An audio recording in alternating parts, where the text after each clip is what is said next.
राधे राधे, जय श्री कृष्णा। मैं सीमा सिंह आप सभी धर्म प्रेमियों को सादर प्रणाम करती हूँ।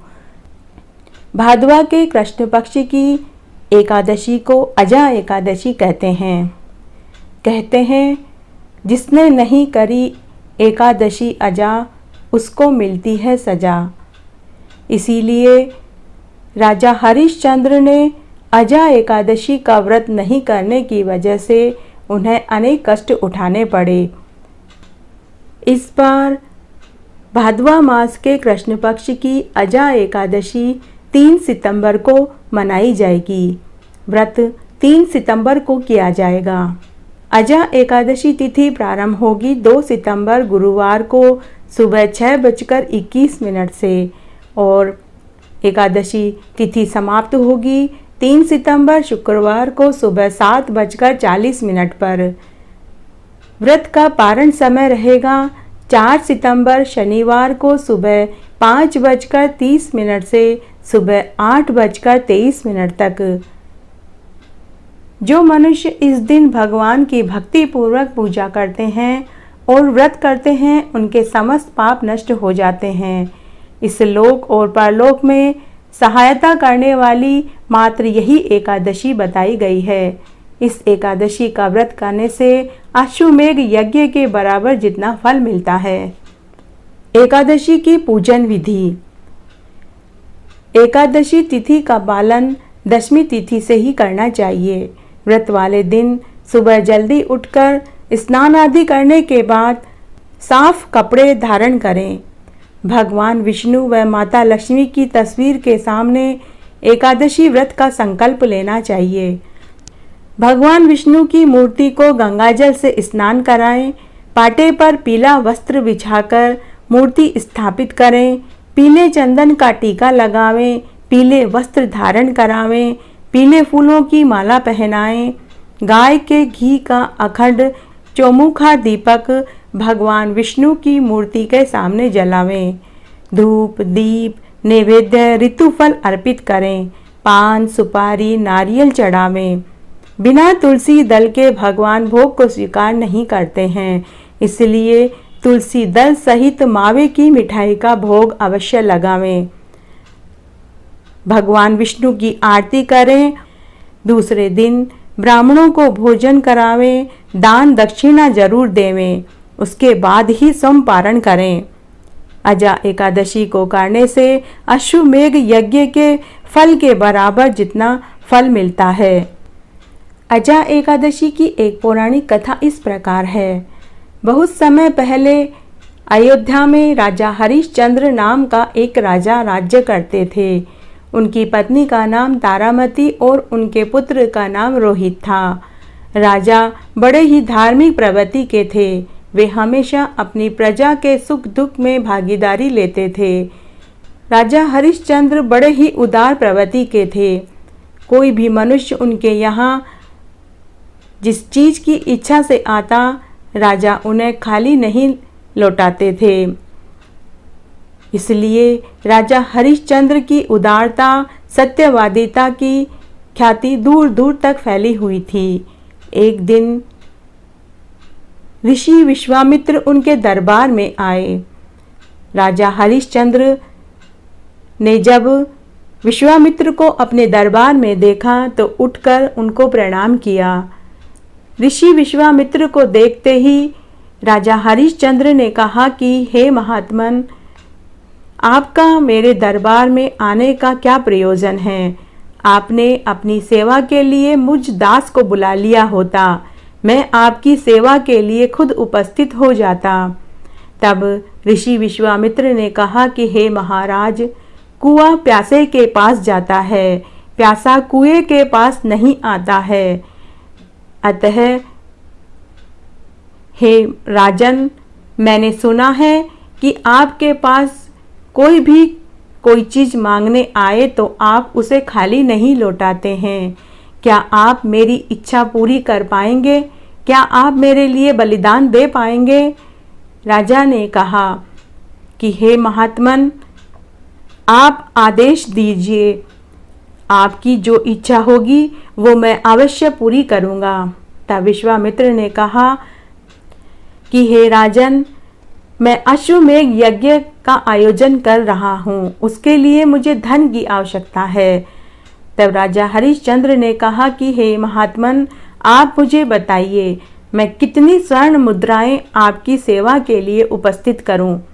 राजा हरिश्चंद्र ने कहा कि हे महात्मन, आप मुझे बताइए मैं आपको कितनी स्वर्ण मुद्राएं दूं। आप मुझे जितनी बताएंगे मैं उतना आपको देने के लिए तैयार हूँ।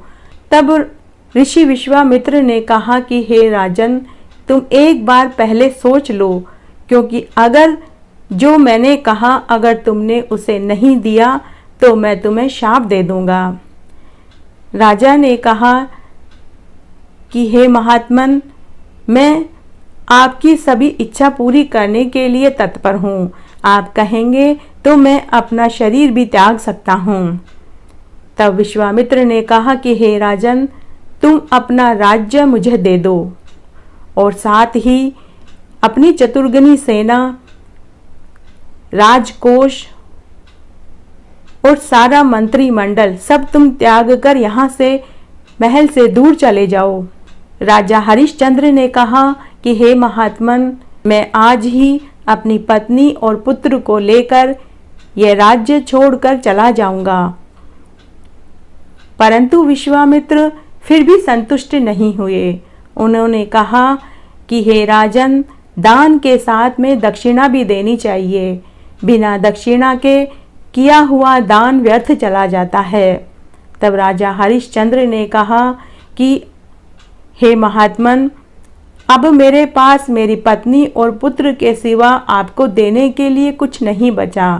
परंतु फिर भी अगर आप दक्षिणा चाहते हैं तो आप बताइए, मैं आपको दक्षिणा भी जरूर दूंगा। इसके लिए चाहे मुझे कितनी मेहनत क्यों नहीं करने पड़े, मैं आपको आपकी दक्षिणा दिए बिना अन्न और जल ग्रहण नहीं करूंगा।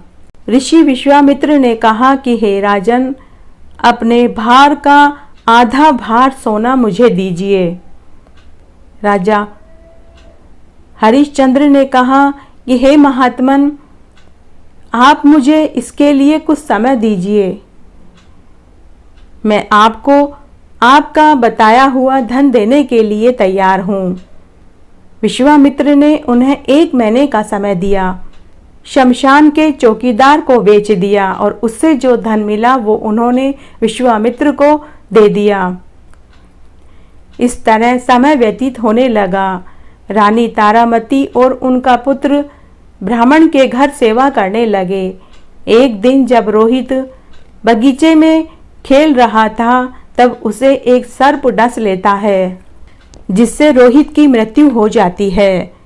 उसकी माँ को जब यह समाचार मिला तो वह शोक में डूब जाती है, परंतु अंतिम क्रिया तो करनी ही थी, इसलिए वह अपने बच्चे को गोद में उठाकर शमशान में ले आती है। लेकिन तारामती के पास अंतिम क्रिया के लिए पैसे नहीं थे। शमशान के चौकीदार ने अंतिम क्रिया करने से मना कर दिया। उसने कहा कि हे देवी, अंतिम क्रिया करने से पहले तुम्हें कर चुकाना होगा। यदि तुम कर नहीं चुकाओगी तो मैं अंतिम क्रिया नहीं करूँगा। तारामती इस बात से अनजान थी कि चौकीदार का चांडाल कोई और नहीं, स्वयं उनका पति ही था। राजा हरिश्चंद्र भी अपनी पत्नी को नहीं पहचान पाए। जैसे ही राजा हरिश्चंद्र ने यह बात कही तो रानी तारामती पहचान जाती है कि चांडाल रूप में और कोई नहीं, स्वयं उनके पति हैं। तब तारामती ने राजा हरिश्चंद्र को कहा कि हे देव, मैं आपकी पत्नी तारामती हूँ और यह आपका पुत्र रोहित है। इसे एक सर्प ने डस लिया है और इसकी मृत्यु हो गई है। राजा हरिश्चंद्र जो चांडाल रूप में थे, उन्होंने कहा कि हे देवी, तुम चाहे जो कोई भी हो, परंतु इस समय मैं चांडाल के रूप में हूँ। मैं एक चांडाल का दास हूँ और उनकी आज्ञा है कि कर चुकाए बिना अंतिम क्रिया नहीं कर सकता, इसलिए तुम्हें कर तो देना ही पड़ेगा। रानी तारामती का दिल दुख और दर्द से भर जाता है। तब उन्होंने अपनी साड़ी के 2 टुकड़े करे आधी साड़ी से तन ढका और आधी साड़ी कर के रूप में अपने पति को दे दिया। यह दृश्य जिसने भी देखा उसका मन भर आया। स्वर्ग से देवता पृथ्वी पर उतर आए और फूलों की बारिश होने लगी। तब भगवान विष्णु ने राजा हरिश्चंद्र से कहा कि हे राजन, हम तुम्हारी परीक्षा ले रहे थे। हम सब आपके द्वारा किए गए कार्य से बहुत खुश हैं और आपका राज्य हम आपको लौटा रहे हैं। आपके पुत्र को भी जीवन दान दे दिया गया है। अब आप हमारे साथ स्वर्ग में चलिए। तब राजा हरिश्चंद्र ने कहा, मैं इस समय शमशान के चांडाल का दास बना हुआ हूँ। मैं एक चौकीदार हूँ। उनकी आज्ञा के बिना मैं कहीं नहीं जा सकता। तब देवताओं ने कहा कि हे राजन, इस चांडाल का चौकीदार और कोई नहीं, स्वयं यमराज हैं। तब राजा हरिश्चंद्र ने कहा, एक राजा होने के नाते मैं अपने लोगों को छोड़कर स्वर्ग में नहीं जा सकता। तब देवताओं ने कहा कि हे राजन, स्वर्ग में जाना मनुष्य के अच्छे और बुरे कर्म पर निर्भर करता है। तब राजा हरिश्चंद्र ने कहा, अगर यह बात है तो मैं अपने पुण्य का फल अपनी प्रजा को सौंपता हूँ और मैं स्वयं नरक में जाने को तैयार हूँ।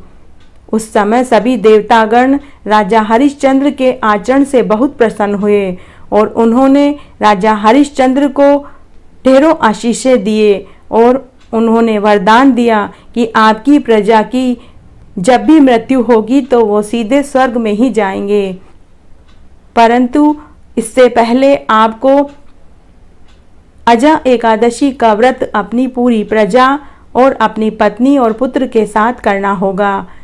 और देवताओं ने राजा हरिश्चंद्र को अजा एकादशी की पूरी विधि बताई। तब राजा हरिश्चंद्र ने अपने राज्य में पहुंचकर पूरी नगरी में ये ढिंडोरा पिटवा दिया कि सभी भादवा मास के कृष्ण पक्ष की अजा एकादशी का व्रत पूरे विधि विधान से करेंगे। तब राजा हरिश्चंद्र ने अपनी पत्नी और पुत्र के साथ और पूरी प्रजा के साथ भादवा मास के कृष्ण पक्ष की अजा एकादशी का व्रत किया और रात्रि जागरण, भजन और कीर्तन में बिताई। उसके बाद राजा हरिश्चंद्र ने अपने पुत्र को राज्य का उत्तराधिकारी बनाया और स्वयं वन में तपस्या करने के लिए चले गए। इस तरह राजा हरिश्चंद्र ने अजा एकादशी का व्रत नहीं किया तो उन्हें अनेक कठिनाइयों का सामना करना पड़ा। इसलिए मनुष्य को अजा एकादशी का व्रत करके इस जन्म और परलोक दोनों को सुधारना चाहिए। इस तरह आज मैंने आपको अजा एकादशी की व्रत कथा, पूजन विधि, शुभ मुहूर्त और व्रत का पारण समय बताया। अगर आपको यह कहानी अच्छी लगे तो इसे ज़्यादा से ज़्यादा लाइक एंड शेयर करें। धन्यवाद।